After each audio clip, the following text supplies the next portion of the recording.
Hi, I'm Steve Dale. One of the questions I get most often, more than anything else, is I've got the puppy, but the puppy's having some accidents. What do I do to stop those accidents?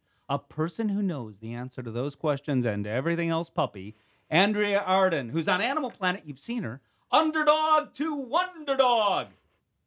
Hello, Steve. Thanks for having me. That's the name of the Um, show, of course, on Animal Planet. But yes. and no one says it like I do. They No. don't even say it on the show like I do. So you have a puppy, and the puppy's having some accidents. What do you do about it? Well, I think people need to realize that there's really two parts to house training a dog. And the first and most important part is being a wonderful doggy time manager. And then the second part is doing the training part. So the first part, the being the wonderful doggy time manager, means your job is to manage your puppy's time in such a way that you do everything you can to set them up for success. And success means when they need to go to the potty, you take them to the right spot and reward them for going there. So how do we set them up? There's a number of tools you're going to use. The first tool is what's called a short-term confinement area, otherwise known as a crate.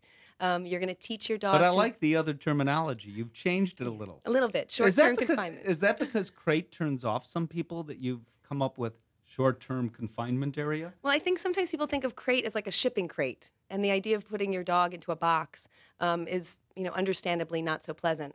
And I think also using a term that's more descriptive, short-term confinement, lets people know exactly what it's meant to be used for. You're not supposed to put your dog in a crate for long periods of time. That's unfair and it defeats the purpose. How long is fair? Fair is saying to yourself, how long could my pup reasonably hold it? And that's about how long, if not a little bit below that, you should have them in there. So if you have, for example, a 12-week-old puppy and you say to yourself, I'm willing to bet $500 that they can hold it in the crate for an hour, then maybe have them in there for 45 minutes to an hour. And then make sure you immediately take them out by picking them up and carrying them outside to the right spot. That way you're managing their time from the time you took them out of the crate until they get to the right spot. If you walk them outside on a leash, odds are they're going to stop along the way and have to go. All right. So the first thing you do is you take the dog out. You said on a leash. What are some of the other Andrea Arden puppy rules? Okay, so we've got short-term confinement, have your puppy confined to a crate for short periods of time so you know you can predict when they come out they're going to need to go, and you gradually increase that time. And then this is one that I think you're going to be comfortable with, but oftentimes people, when they first hear this, aren't.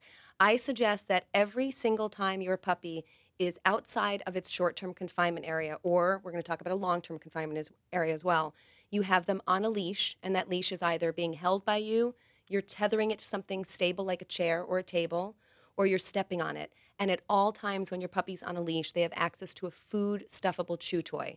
Why? Because it means you are managing your puppy's time so they're not running around your house or your apartment making very predictable mistakes, which you, as a person who probably is emotional, as most new puppy owners are, might then reprimand the puppy for. All right. So let's say the puppy goes outside and does what puppies are supposed to do outside. Yep. What do? You throw a And party. you throw a party and you say, hooray, hooray, hooray. And you Yep. give a treat right there, right then. Right then, I think you give the puppy what you think at that moment is most likely to make the puppy think, you know what, I really like trading in my urine and feces for whatever this person's about to give me. I'll quote So- you on that. Thank you. And what if the puppy doesn't go? If the puppy doesn't go, and again, this is one of those things people at first when they hear it, they think it sounds strange, but it really, really works.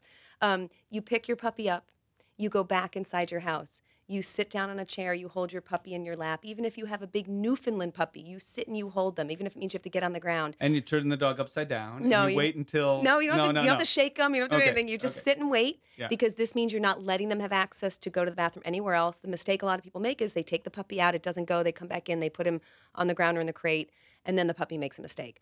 So you wait 5 minutes, you go back out, you go to the one potty spot you've chosen that's no wider than about 10 feet, you walk back and forth again. Puppy doesn't go in 5 minutes, pick him up, go back and try again. When you're first starting to teach a puppy to go to the bathroom outside, to go promptly, you want to pick a spot that's no wider than 10 feet. And you also want to make sure that you choose a few days in a row when you know you have time in the morning to do this. The morning is the time when a puppy is most likely to need to go if they've held it all night. Thank you very much. Excellent advice. She ought to know. You know why?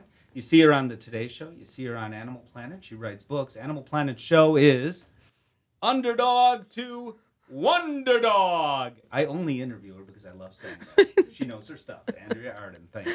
Thank you.